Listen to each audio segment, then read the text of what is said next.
Good morning mga kadiskarte. For today's video, ito papalitan natin. Meron tayong client, Honda Click. Yan, papalitan natin ng lens mismo kasi basag yung kanyang lens. Meron na rin tayong lens na ikakabit. Ito yan. So yan, tara palitan natin, baklasin natin.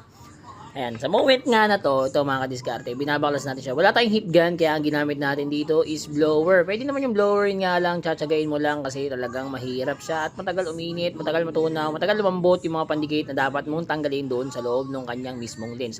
Pero syempre, sabi nga nila, kapag may tsaga, may pang nilaga. Oh, hindi, kailangan mo lang talagang tsagain siya kasi kailangan mo siyang baklasin ng dahan-dahan para di rin mabasag or tumuklap yung ibang part nung mismong head lens nila. So ayan, nung napaangat na natin siya kasi malambot na dahil doon sa ginamit nating hair blower lang yung ginamit natin.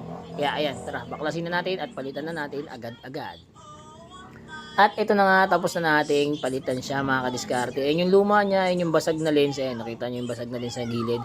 So ito na yung pinalit natin. Brand new lens ng Honda Click version 2125. Ayan, malinis na malinis ang ating pagkakatrabaho dito mga kadiskarte. Ayan, sa mga gusto po mag-avail niyan, meron din tayo, nagtatrabaho din tayo niyan. Basta tamang diskarte, paldo tayo dyan. Let's go!